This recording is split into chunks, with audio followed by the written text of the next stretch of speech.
Yo, what's going on, guys? It's your boy. Welcome back to another video. So today we're going to be talking about DreamWorks' latest installment, Ruby Gillman, the Teenage Kraken. Modern movie review. Okay, so before I get right into this video, I do kind of want to go ahead and say a quick disclaimer. I went to go watch this movie with my girlfriend for our 1-year anniversary, and I watched it with her, and she really loved the movie, so I inadvertently probably enjoyed the movie a little bit more than I would have had I gone and seen it by myself. So if I'm reviewing this movie and I'm saying that, oh my god, it is one of the best movies ever, and you go and watch it, and you're like, wow, this is very, mediocre, I am very sorry. I really enjoyed it because, like I said, I was with somebody who really enjoyed it, and my overall experience might have been a little biased. So if you're listening to this review and you're kind of thinking, I don't think he's right about this, you might be right. So take everything I say in this video with a grain of salt. This is one of the few times ever that I went to go see a movie with somebody instead of by myself. So my review, like I said, might be biased. But that being said, I'm going to get right into it. Spoiler alerts if you guys don't want this movie spoiled.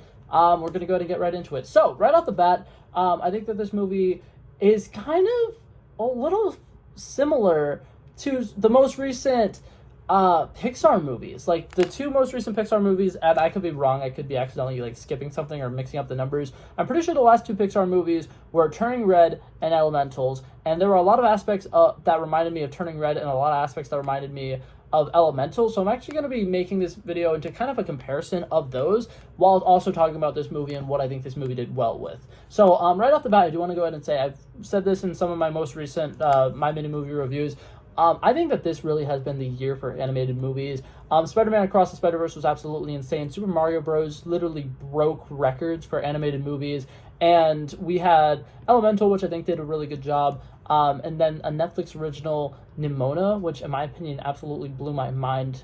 So animated movies have been kind of all over the place this year and have been pretty good. And Teenage Mutant Ninja Turtles Mutant Mayhem is coming up as well. So like I said, this year is really a big year for animation, and I think that this movie is a pretty decent movie, and I think that it's relatively good. I think that if you're a kid watching this, you're absolutely going to love it, and you're going to be mind blown when some things happen.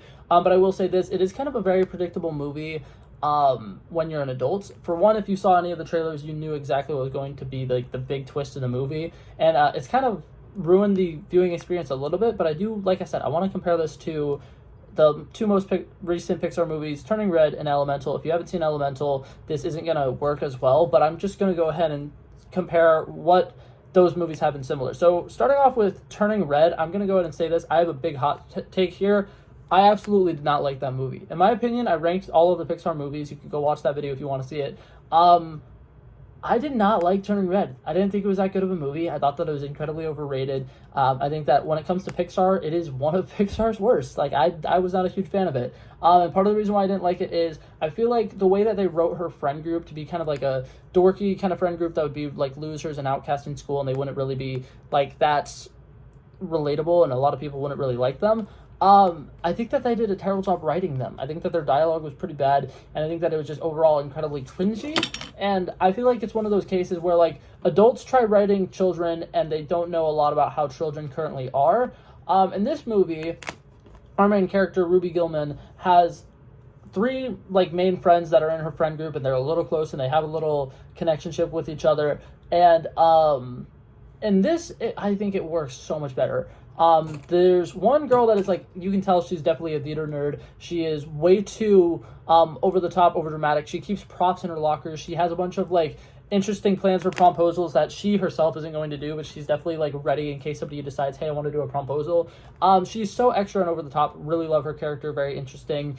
And I want to go ahead and say this right now. I'm talking about very minor characters right now, but it's just such a small detail that really made me like this movie more than Turning Red, so I wanted to address it. And so, yeah, so that's the main member of her friend group, and then she has two that are kind of a will they, won't they kind of couple. One of them is an emo girl who constantly is being overdramatic and thinking that the world is going to end, which I think is pretty entertaining, and I think that every time she has, one of those moments where she's just, overdramatically explaining something that's going on, and it, the way that they film it is kind of as if it was a documentary. It zooms in on her face, everything else kind of disappears, and it's just her being the world is going to end, there's a Kraken that is going to take over the town, and we're all going to die. And then it goes back to regular, and it's just happy-go-lucky again, and it's what? Just what? Okay. And it happened like 3 or 4 times in the movie, and every single time I was like, that's actually kind of funny. I love that. And then there's a guy that's just like quiet, has his hair covering his eye, because, you know, that's how you depict someone's emo. Thank you. God, I'm never going to be able to look at myself in the mirror ever again without thinking I'm emo. Anyways, not the point. So there's that, and I think that worked relatively well. Something else that compares it to Turning Red, while we're on this subject of Turning Red, there is a good motherly bond going on here, and it's a mother that is, what's it called? In Turning Red, the mom is very controlling. She's, like, going through something crazy, and, what's it called? The daughter's going through something crazy, and the mom's not very supportive. She's not very helpful. She's like, yes, I've been in your position, but she doesn't really offer much advice to kind of help. In this movie, it shows what would have happened if she had, like, healthier parenting in that kind of scenario, and I think that that's really, really cool. So the mother in this movie is 100% like a great mother. She does so much good things for her kids. She sacrifices so much for her kids, and I'll get into that a little bit more when we get to the elemental side of this comparison, but she literally talks her down from being a giant kraken because she's scared, and it's kind of like how the Hulk, when he's like really, really angry or he's freaked out, he turns into the Hulk. Ruby Gillman, when she first becomes a kraken, it's just because she dove into the ocean, but she can't come back to being her regular size because she's freaking out and she's terrified and she's kind of like overfilled with a bunch of emotions. And it's kind of a lot like in Turning Red when she turns into a giant red panda and she has to calm herself down. But in Turning Red, she has to teach herself how to calm down, whereas in this movie, her mother is there for her. She kind of talks her down. She gives her little conversation about, you know, a fond memory that they had in the past. And it's like a really sweet, heartfelt moment between a loving mother who has really been in that person's shoes and really is trying to help them. And I love it so much. Like, it genuinely was such like a heartwarming moment. And if you watch it in theaters, you'll know exactly what conversation I'm talking about. It's so nice because they just start having like a genuine conversation, and then while it happens, Ruby like slowly turns back into her normal self, and it's like really satisfying to watch. I think that it was a really cool scene and sequence, and everything leading up to it was pretty great. Something that I want to talk about before I get over to the elemental side of this comparison is I think that the humor in this movie worked insanely well. Like, it was so good.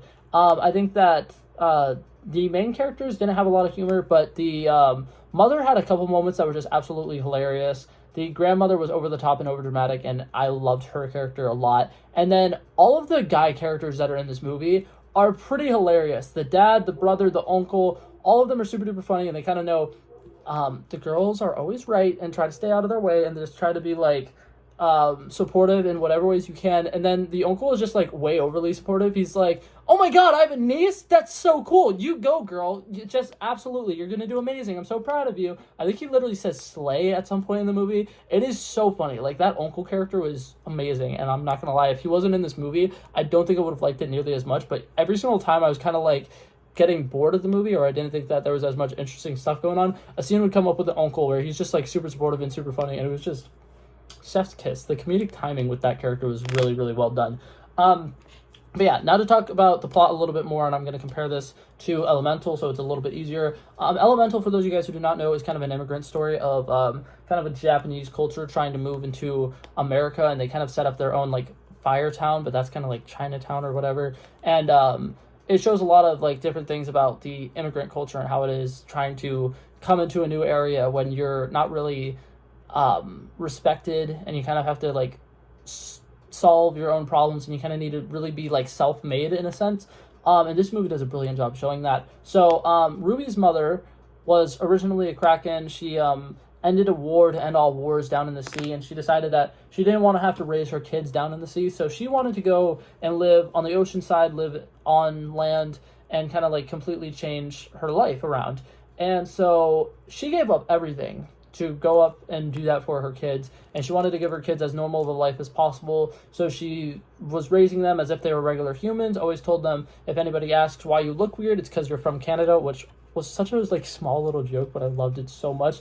And what's it called?